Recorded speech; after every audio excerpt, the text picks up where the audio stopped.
Welcome to the Josh Bolton Show, where we dive into interesting and inspiring conversations. And now, your host, Josh Bolton. I'm just going to turn the recording on so I don't forget. So what's your plans this Monday? What's my plans? Yeah. Well, I was in front of this laptop from the morning until actually finished 1 minute ago, the last call. All business calls? All business calls, mainly external, but yeah, all business calls. And I'm just finishing with you. And it's now it's 8 p.m. Israel time. So we'll finish at 9. And then I'll go drop dead or something, do some normal thing, normal Monday. So it's just nonstop, like 12, 15 hours a day for you? Nah, not always. Let's not mark it as a crusade here or no. It was a unique day today. So usually I'm trying to finish in a normal hour, 6, 7, Yeah. And cut off. So then what do you do as for a profession? Like I know you're the CEO of Shield, but what is all that?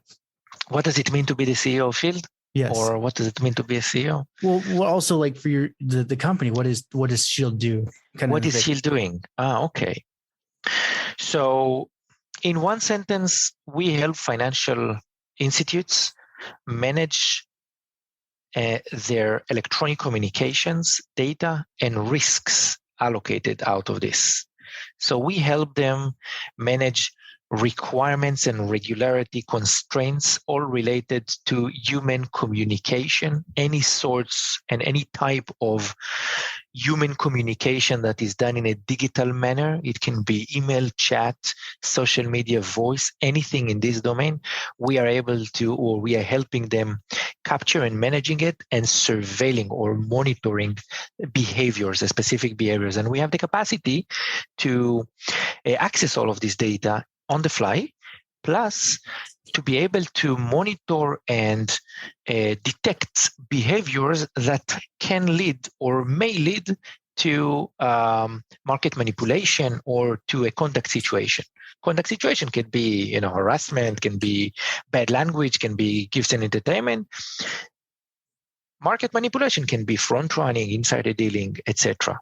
And we are doing that by analyzing, and with a lot of analytical capabilities, analyzing the content and the sentiment within this communication. And this is a communication between you and me now, right? Right.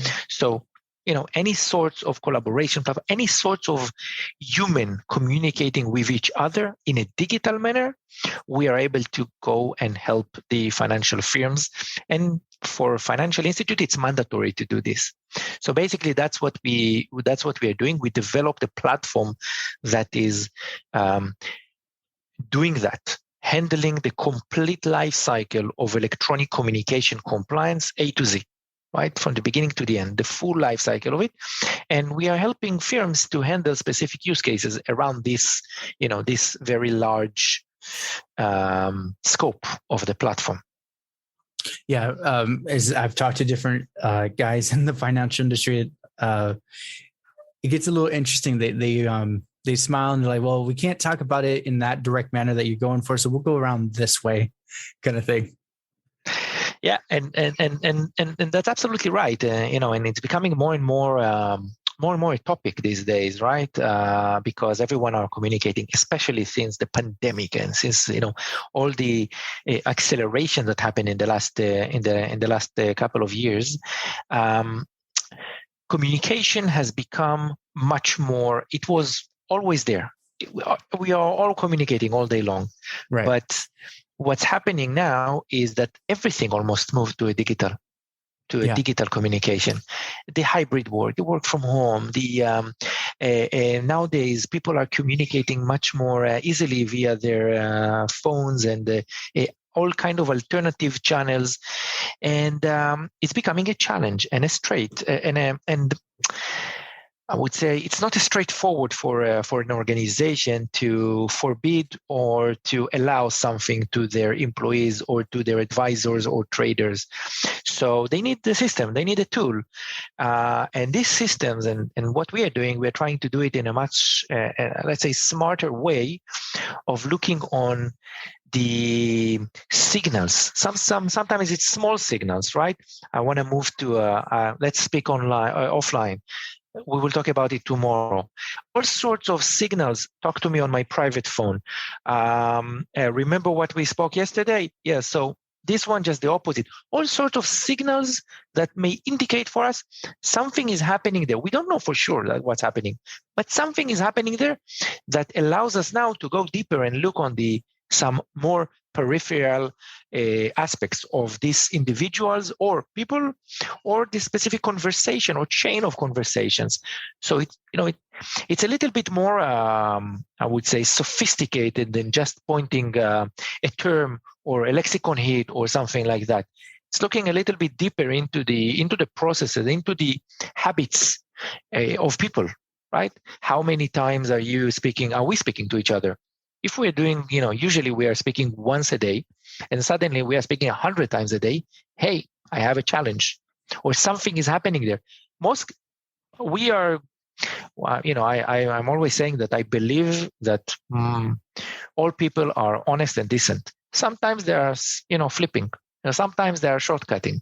So sometimes perhaps it was this case. And in most cases, our job is to allow the compliance team in the organization to highlights, right? Hey, you have this, take action, give him a visit or give him a call that what he's doing isn't right. He needs to straight up. So this is the majority of the things. But the idea behind electronic communication compliance is eventually to maintain a more transparent and clean markets. That's the goal, right? It's investor protection at the end of the day. So they don't want people that have access to the market and access to data to have a better or ability to influence and to gain profits above their current job. So that's the fundamental behind what we're doing. We are considered to be on the good side of the business. We're trying to do good. We are trying to maintain clean and trustworthy markets and help the overall firms and the overall market to maintain something a little bit more in a sanitized way, let's say. Yeah. And as I was just thinking, and you touched on it halfway through, which was brilliant, because I would say, yeah, I could talk perfect, whatever the algorithm needs to hear to no trigger events, but you're not monitoring my personal phone. How are you going to stop me on that? So that's true. We are not a CIA surveillance or here in Israel. We are not doing any kind of that. We are a platform that should help the firm itself. Let's say it's a bank, right? We need to help them, or we are helping them maintaining their processes and policies, right? So if the policy says that I'm allowed to communicate via my WhatsApp or iMessage, but I'm not allowed to communicate via Telegram or Signal, right? Okay. Then I will monitor the WhatsApp, and I will monitor the iMessage, and I will monitor the Zoom, but I will not monitor the signals, right? Because that's not what we're doing. Then, first of all, the organization is clear, is on the good side, right? Because if something happens and there is an investigation going on, and eventually there was no signal happening in the monitor channels, the firm is they have done the best they could in order to maintain compliant with the regulation. So that's the primary goal. But what we also have is the understanding that in any case, we are not speaking about, or the people that we are dealing with, they are not spies. They are not the perfect criminals. No one is a criminal here, right? The baseline is people are flipping from time to time. People are slipping aside from time to time. So people are not trying to build the perfect crime and to conceal everything that they are doing. And within this, there probably will be some evidence and some signals happening in the monitor channels. And if there will be, we will be able to catch them and then explain, look, we don't know what's happening there, but something is happening there because we see a gap in the communication. And he's telling him that, we spoke yesterday, but I don't see the conversation from yesterday. So something happened then. And please, a human being, a compliance officer, go and try to understand what's happening behind the scenes, right? Mm-hmm. So that's basically the idea behind what we are able to provide the team there. Yeah, okay? That's very good. So then, what inspired you to start Shield? Was it just you kept getting approached by people, or you started one endeavor and turned into this? It's a good question. So first of all, I was around this domain my entire career, right? I was a software developer, and early in my career, I was developing in the area of voice communications, right? That's what I was doing. And afterwards, I moved to sales.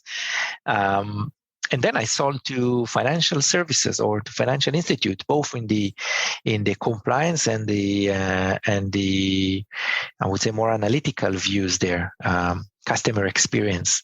But it was still monitoring and analyzing electronic communications. And then a few years ago, I would say almost 7-8 years ago, I ran into a customer that had the specific requirements, and that's something that was triggering me, right, to keep on investigating it, because it was combining everything that I know and everything that I was studying in the past, and I was certain 100% that there is a solution in place that is already resolving it. And I kept on investigating. I reviewed everyone in the market. I couldn't see and I couldn't find a proper solution that is having the technological depth to handle these requirements, but also the future.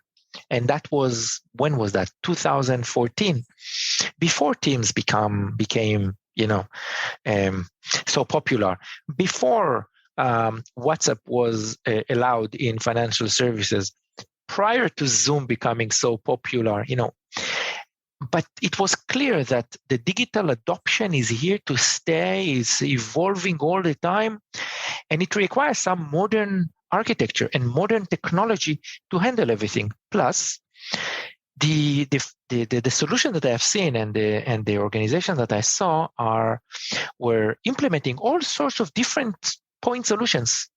A solution for audio and a solution for audio analytics, a solution for email and a solution for email analytics. So you can find in an organization everything between 4 to 10 different systems that handles electronic communications. And now imagine that there is a compliance team, that there is an investigation team. There are people that are sitting, and each one of them is looking on 1 or 2 systems, but they are not sitting and having the entire picture. They don't see the entire flow of data. They don't see and able to focus on a focal entity, on an employee or an individual. They see pieces of the puzzle, right? And these pieces are also very expensive, because you have to pay licenses and hosting and maintenance, and it's an old technology, so you have challenges there as well on each one of these platforms. Plus, it's not accurate. So it was a lot of things happens. Then I saw, okay, let's go and see what's happening with the other regulators. I saw the US regulations, right, in place. Then the European regulation, EMEA or the European regulation came into place with the massive regulation that kind of put placed a standard in the market, and all of that combined convinced me that I have to do this stupid thing and open and start a company. And it's a journey. What a journey! So were you coding it right in the beginning, or did you have some developers join on with you too? No, so as I told you, I was a developer. I kind of my skills shifted to the more commercial aspect. But I have a partner, and he's the co-founder together with me, Ophir, and he is a developer, or he's currently the CTO, but he is the developer and he managed R&D teams. So we started together. He wrote the first lines of codes to do some proof of concept and to see that it's actually our ideas or our teaser of what can be done is something that we can achieve. That's awesome. And the reason I asked, because I'm like, you said you were a developer. I'm like, did you actually code it, or did you get someone else to do that? I wish I remember, but actually I have other things that I am handling now. So I'm saying you did sales and the other stuff. So you're like, I can handle getting us the product sold. Exactly. I'm trying to focus on product and sales, and Ophir is handling the technological part. Thanks for that. He was able to make all the right choices so far. That's wonderful. Yeah, you didn't have like a whole team yelling at him like, you got to do it quicker. And he's sitting there like, I don't know what to do, man. Before we get too far into I love where we're going. I'm going to keep a lot of it. But what's your name, by the way? How do I properly pronounce it? So Shiran, right? You know Ed Sheeran? Yes. So Shiran. Now I have a reference. Yeah. So it's Shiran Weitzman. Weitzman, because that's not what I would have said. Weitzman, yes. Okay, Weitzman.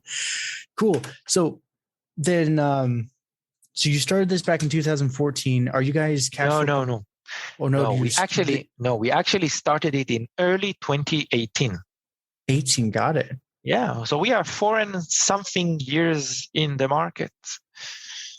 Awesome. I want to say, are you with these big clients? You probably only need to land 2 big fishes, and you're already probably cash flow positive. So we were cash flow positive. So as a company, we have every company have their story and their path towards where they are, and we have as well.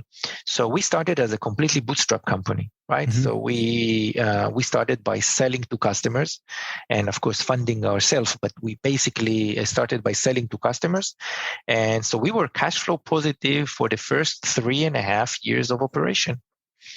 Nice. As any bootstrap company should be. About a year ago, we decided that we have the right product market fit. We have the baseline customers, and we are ready to go global. So we are ready to go into the US market and to other domains. So we need some money for scale. So we were looking to select the right partners to join us. So we managed to close our first investment round, and that's we almost tripled our headcount. We tripled our sales since then. It all goes pretty nice. That's awesome. So then I'm just curious. This is more just a technical question because you're based out of Israel. How do you handle, I guess, the taxing aspect and and I guess the international communication too, but more the taxing, like let's say an American hedge fund is investing in you. How would that work? I'm just curious. Give me the layman's version. So how do we get, was it all in Israel kind of thing? No. So we, during the several things happened since Corona started, right? Right. And many things that we weren't sure that will actually take place, but the reality was hitting us. We closed a multi-million-dollar deals completely via collaboration platform, via Zoom, via Teams. That's, without meeting the customers. We have several of these. We closed the complete investment without meeting the people face to face. We met them only 6 months afterwards when things started to ease up. And yes, one of the good things before that, by the way, before COVID, we were flying back and forth to meet customers, to present, to demo, to meet investors, to do all of this. Nowadays, we meet on the fly.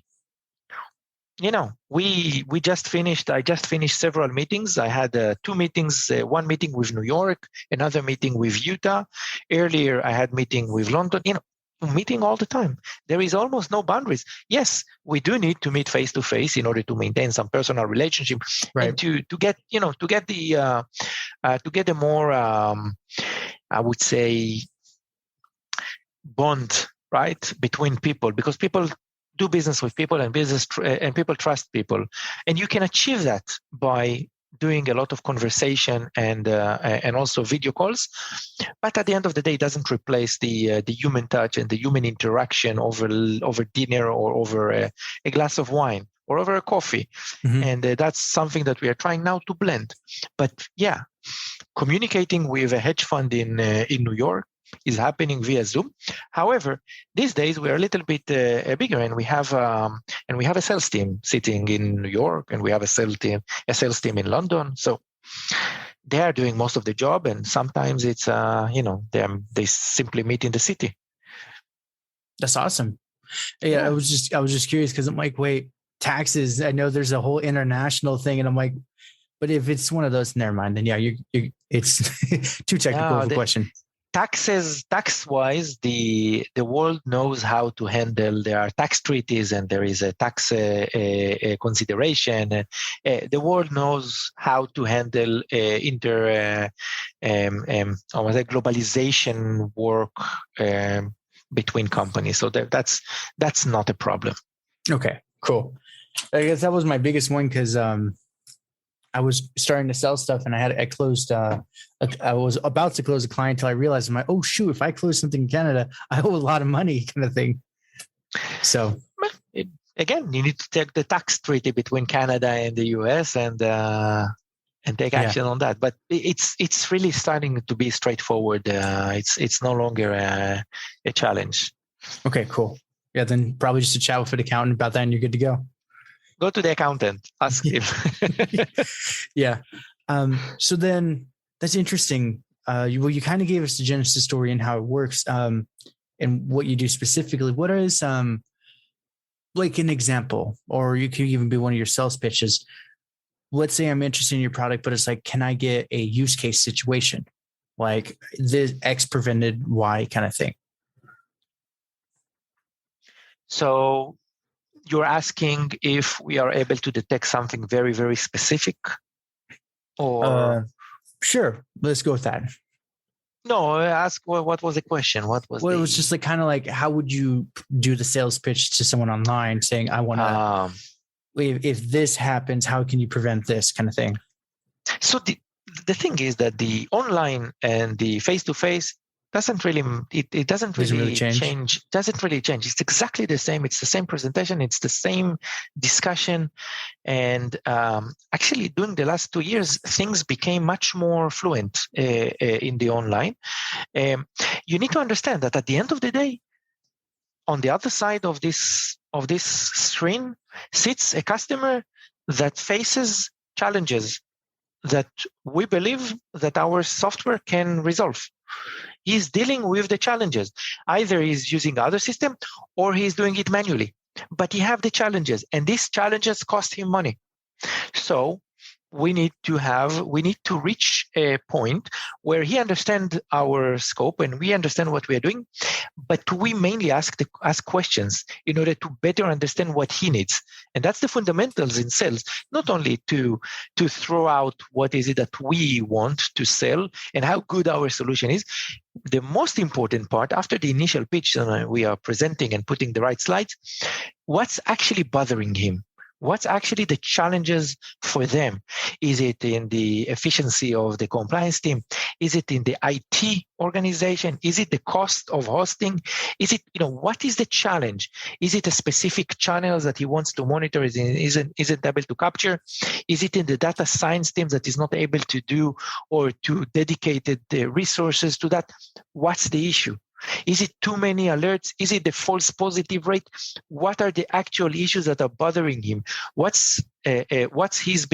will make him be a successful manager if he's implemented right? So These are the questions that eventually we would like to understand. In most cases, we can help. There are cases, and we are honest enough and saying, look, what you currently have is good enough, right? You're not ready to move to another. It will be too expensive. But in most cases, we have a very clear, compelling event. So what is bothering him? Is it a cost? Is it end of life of the solution? There is a lot of reasons why people wants to replace a solution, why people need to implement a solution. But the bottom line is that the customers that we speak with, it's not a nice to have, it's a must have. So the only question is, are they choosing Shield or are they choosing something else? That's the question. That's or true. are they developing it themselves? So we don't need to explain what the need for the solution. We need to explain why we think our solution is better. And when we would like, as a company or as an individual, we would like to understand what's his challenges or what her challenges within her current job, and how can we address them. So I'm just curious, you mentioned it a few times, at least twice, maybe even three. I might have missed a third one, is the finances. So I'm taking at times the biggest objection is your pricing. Actually, no, pricing Really? is never an issue. No, pricing is never an issue. No, generally speaking, right? Sometimes it can be, but pricing is never a showstopper. Interesting. Right? Yes. Look, we are in an industry that the cost of doing something wrong, right?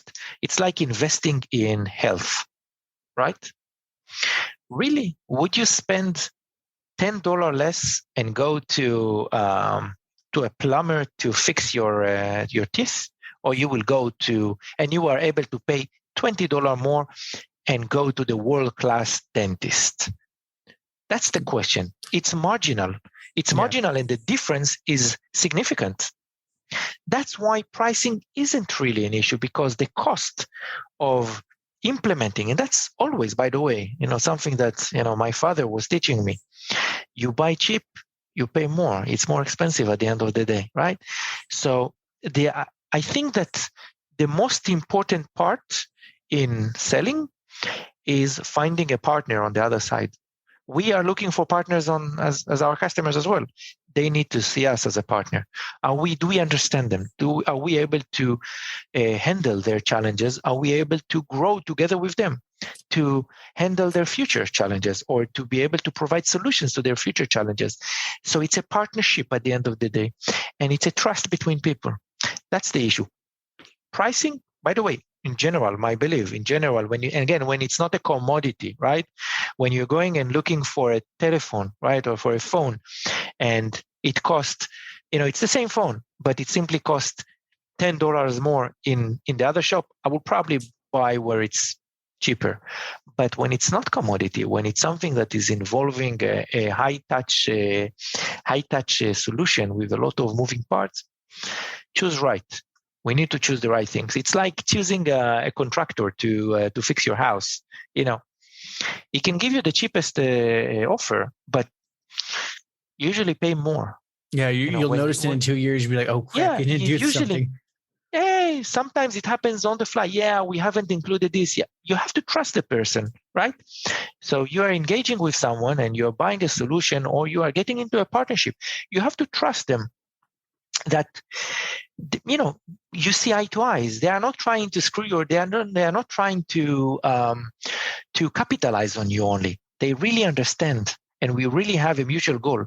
So pricing is never an issue.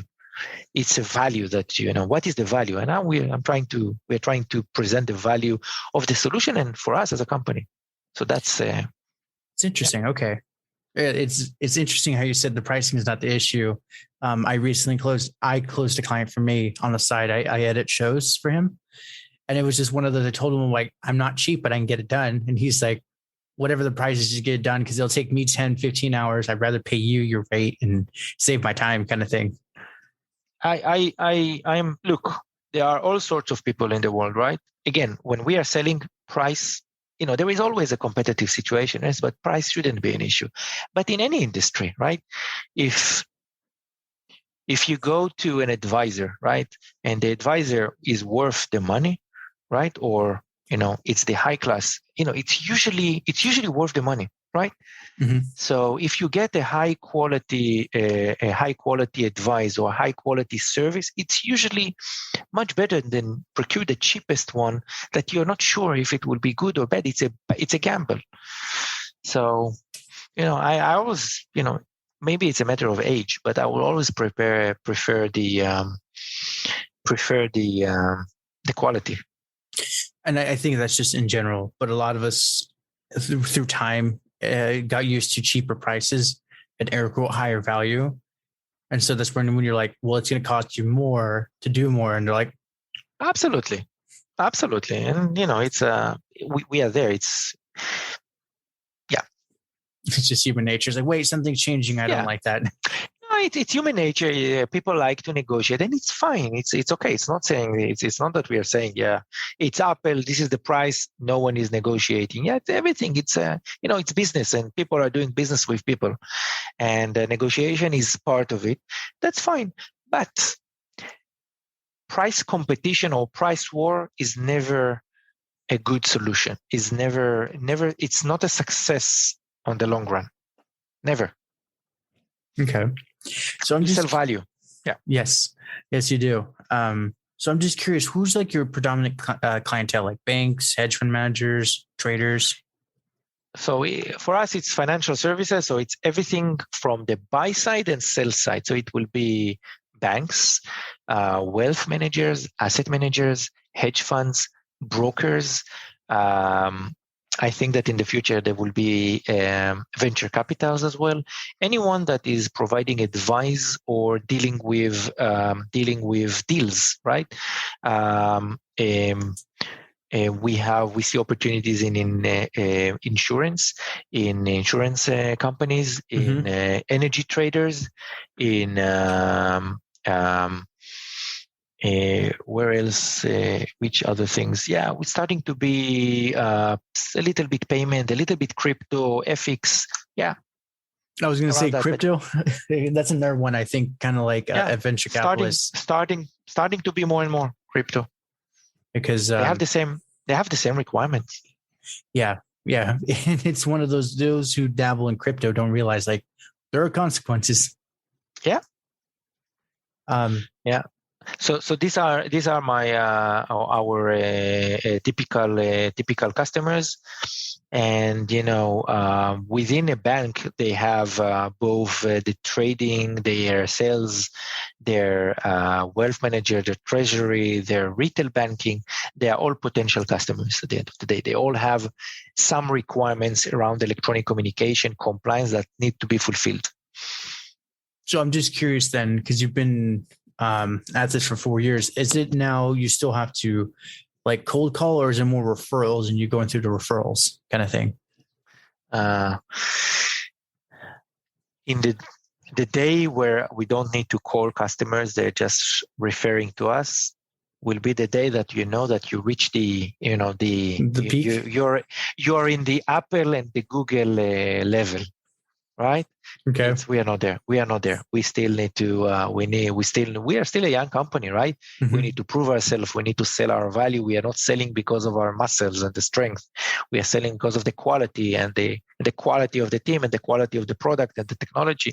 So yeah, we need to call. We need to meet people. We need to, we need to find ourselves. We need to find the customers.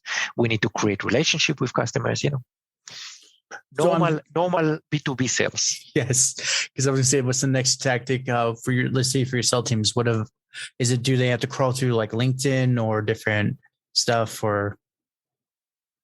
No, these days it's we are attending events. We are looking into our network to find the relevant introductions. And as we grow and as we are doing good things, the rumors are spreading and people are speaking with people. And that's something that we invest a lot of efforts in maintaining happy customers. Not happy, but maintaining partnership with customers, and the rumor spreads, and people are calling as well. So yeah, we're starting to get a mix. Yeah, it's very important. It's a very important move, at least for us. It's important for us with our current customers, but it's nice that it's being acknowledged, right? And being, you see the fruits of it outside of this specific account. So people are speaking with people and referring people, and so all the methods and all the tools in the books, including cold calls and outreach, and we are doing it. That's cool. So then, what I was trying to go for is, how do you find your client list without like giving the beans away, kind of thing? Is it just you go? Yeah. Look, it's not it's not. You're not throwing something in the wind and whatever catches. At the end of the day, we have sales is something very that is done in a very methodology way. Methodical. Wow, I'm doing the same thing. But I'm not an English speaker, so I'm allowed. Yes. It's being done. There is a methodology around it.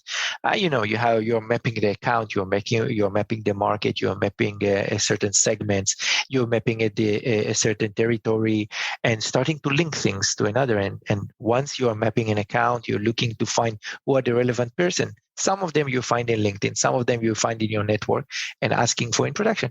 Small step. You want to understand, are they doing an RFP? They're not doing an RFP. Are they open for your communication? Not open. What's their current usage? Are they happy with what they are doing today? Etc., etc. And this way you're starting to get understanding of what's happening in a specific account and what are the opportunities there. Is there an opportunity, or there is something that will be in the future? And people know you, and you are speaking in events, and you're speaking in and you're meeting people in meetups, and and we are posting in blogs, and we are posting in newspapers, and part of the outreach and the brand and the our place in the industry, people get to know us. So that's interesting. That's how it works. So are you running, well, then the next question would be for B2B marketing.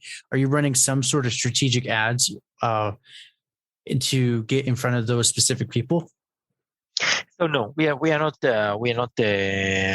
yet doing that. I don't know if we will doing that, but no, that's not something that we are not trying to post to them and to flash it to them.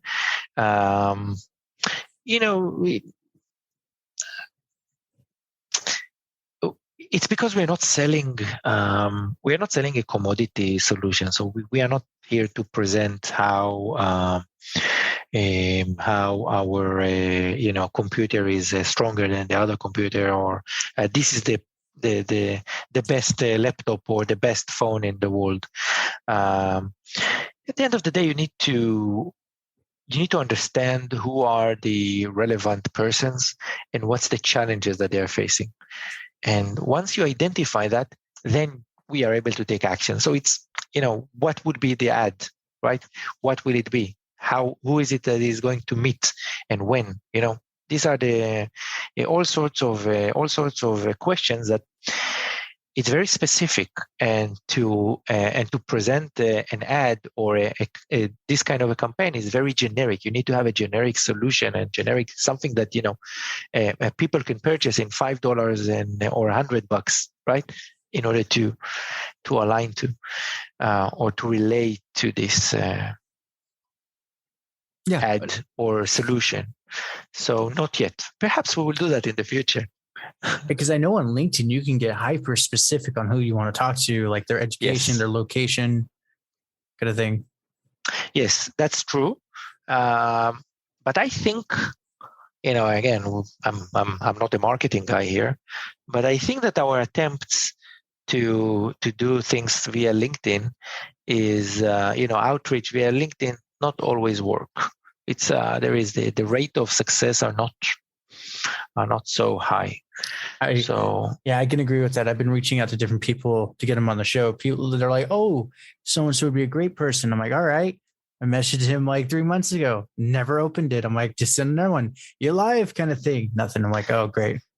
Yeah, it happens. It happens a lot. I'm being reached as well, and people are trying to sell us everything. And we are being cynical to this. And so the cold reach via LinkedIn, even via emails, need to be done. I would say in the right time and via the right introduction. So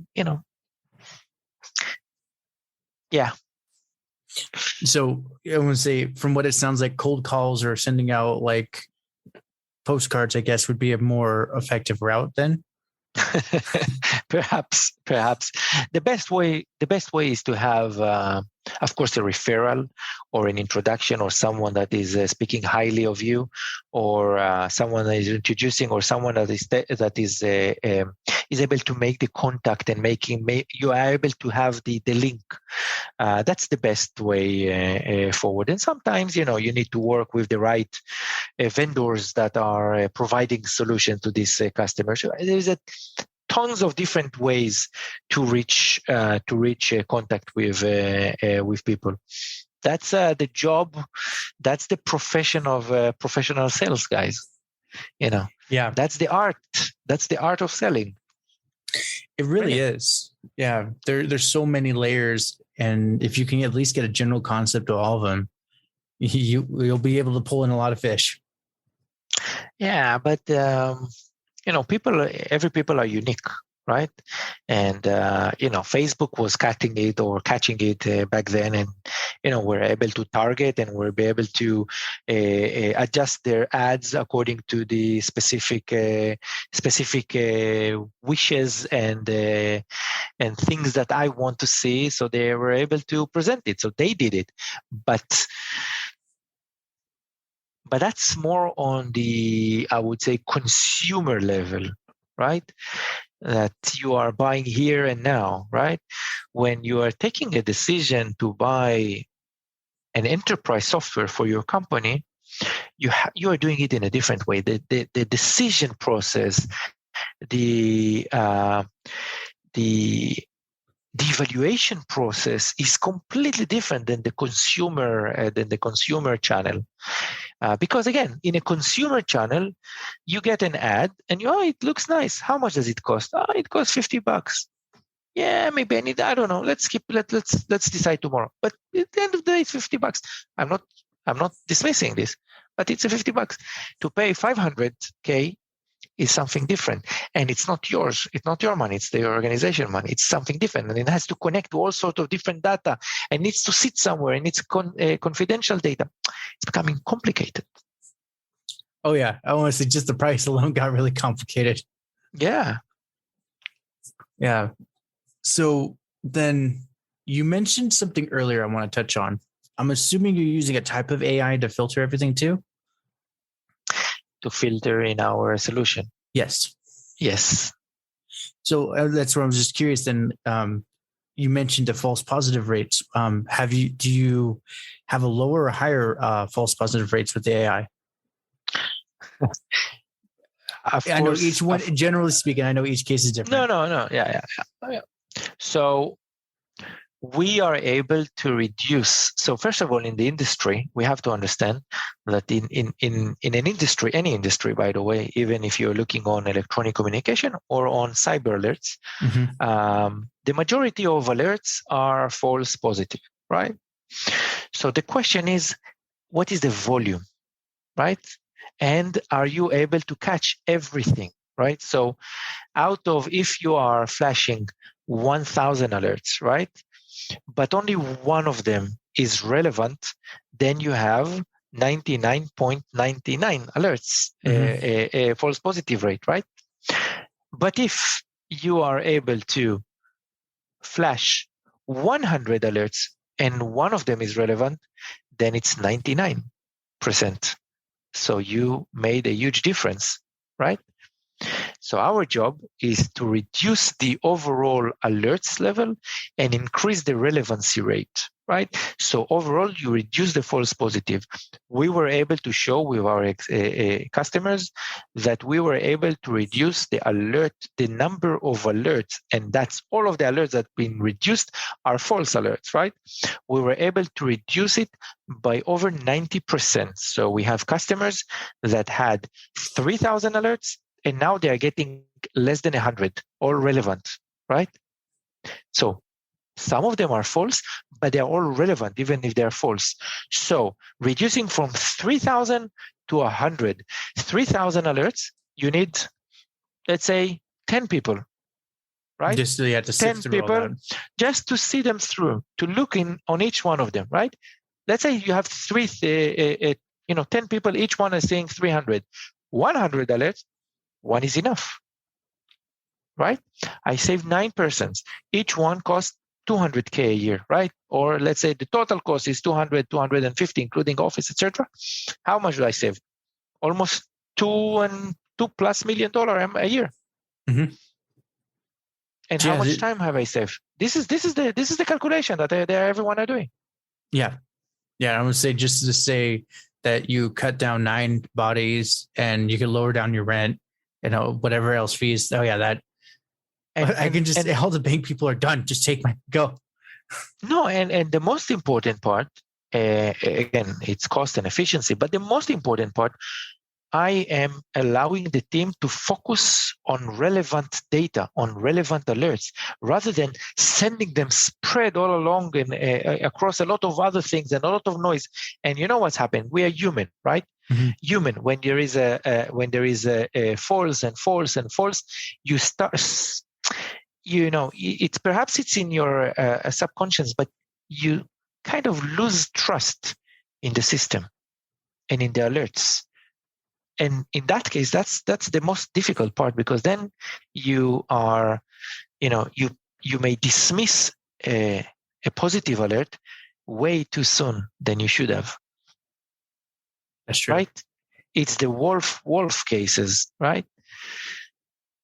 Yeah, the boy who cried wolf. Yes. In Hebrew, it's wolf.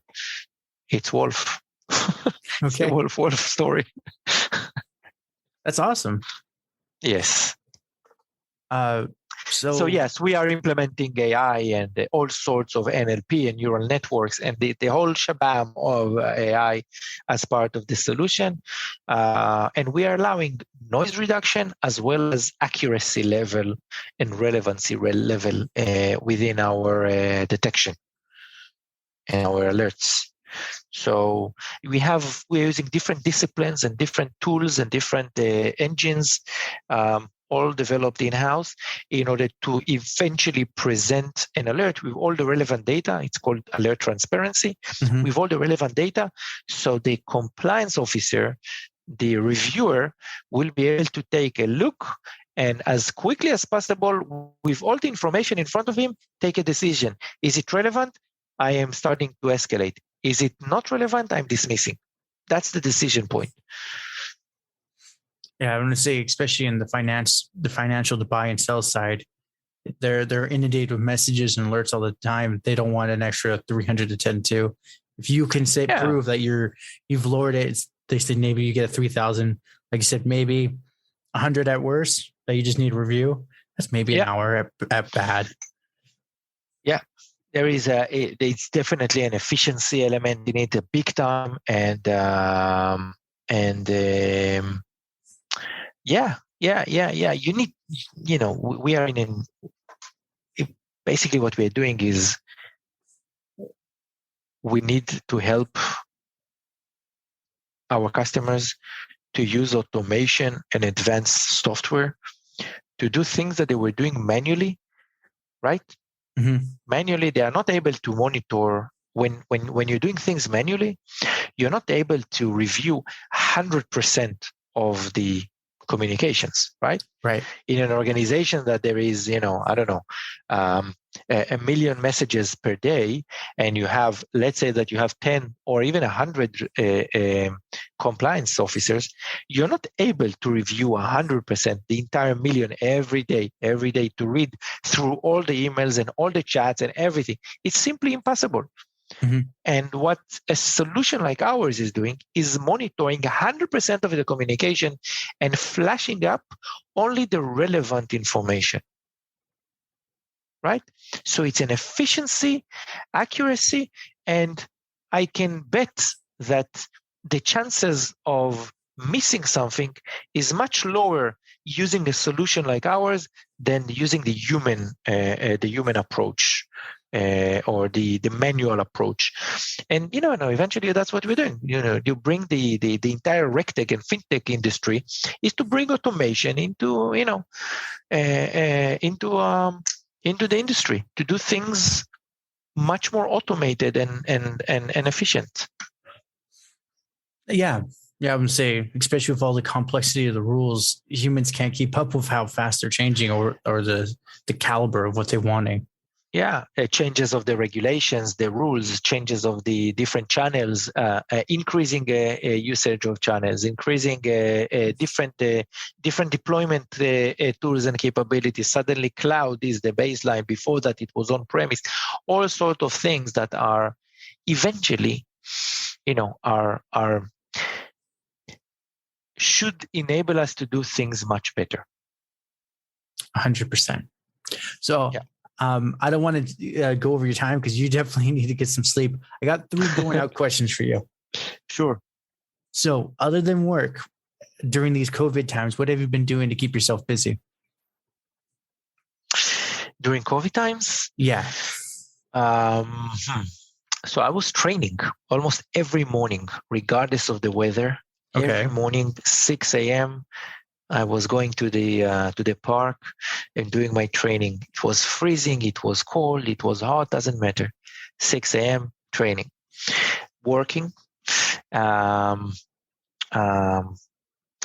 spending some time with the family, cooking and watching some movies and reading some books. Love reading. That's awesome. Any recent books you finished? I'm thinking, recently read an interesting book called 2034. Okay. It's a futuristic book on the world after, in the year 2034, in a potential conflict, a global conflict. So all kind of playing scenes and scenarios that can happen. That was very interesting. And I have some books in Hebrew that I love, that I'm currently reading in parallel. Okay. I would say I'm not able to understand that. So as much as I would want to read it, be like, what does this one say? So someone aspiring to be like you, word stuck today. Successful businessman, entrepreneur, family man.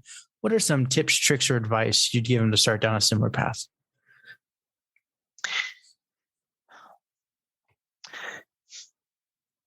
If I have to give, one advice or, what is representative of an entrepreneur or a businessman is to be, is the stamina, is to be tough, to understand that it's a long run, to understand that it's going to be, there's going to be ups and downs. And, you need to be able to get in the good time and the bad times. You need to be able to get some hits along the way. Not everything is perfect, but the joy of seeing something that is, being created out of nothing. It was an idea on a paper and being created into something meaningful that people are willing to pay for it and is actually working from an idea to reality to scale to growth to an execution. It's worth it. So you need to be tough in this process. Stories, there are a lot of stories in the industry, right, or in any industry, and sometimes people are getting confused. I want, trying to mimic the same process, but everyone has their own story. Sometimes it's easier, sometimes it's tougher, but every entrepreneur, every company have their own unique story, and it's beautiful, and it's interesting, and it's unique, and embrace it. Yes, 100%. Yeah, that's what I tell people is whatever you do, enjoy the process, even if it's really shitty Absolutely. or it's at its best. You have to love the process. Yeah. And as part of this process, stories are being created. And I'm telling my guys, whenever shit happens, and it happens, right? I'm telling them, remember this, right? We will get through it. Well, we will get to the other side. We will resolve it. Remember it. Stories will be told about this, right? And it's things are being built, and it's nice to look back and to see that even tough time or tough situation being resolved, and you're being built based on successes and failures, and small successes and small failures. This is how you build the company, the quality, the team.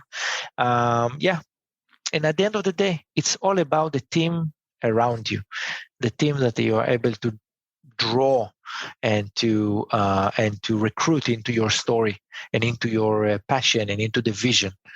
That's at the end of the day, it's all about me on individual level, and even Ophir, my partner. It's limited what we are able to do alone, right? Are you able to inspire? Are you able to give the vision? Are you able to provide the tools and the means for others to develop themselves, and by that develop the company? Are you able to empower other people? So that's some of the tips I will give. No, that's just pure gold you just gave right there. So then where can everyone contact you at? You can call me LinkedIn. I have a LinkedIn. I have a Twitter. I'm sure it's there in a website, and we also have an email. Okay. What's the website? Our website is www.shieldfc, like football club, but Shield, SHIELDFC.com. Cool. Yeah. Awesome. This has been an absolute honor and pleasure to chat with you. It was a pleasure as well. Well, congratulations. You made it to the end. You are an awesome person. Not many make it here. So, being the awesome person that you are, can you do me one more awesome favor? Can you rate and review this on whatever podcast services you're using? If you do it on Apple and you leave an actual written review, I have a thing on my website. I will take your written review and post it for all to see. Congratulations, you're permanently sealed on my site. Otherwise, I am trying to do YouTube more and live streaming. I will try to put as many of the YouTube links in the description of the show as I can. So give your boy some extra help over on YouTube. Watch my videos. I just mute it and change the channel, change the window or something. But yeah, that's it. Thank you for being awesome, and see you next time.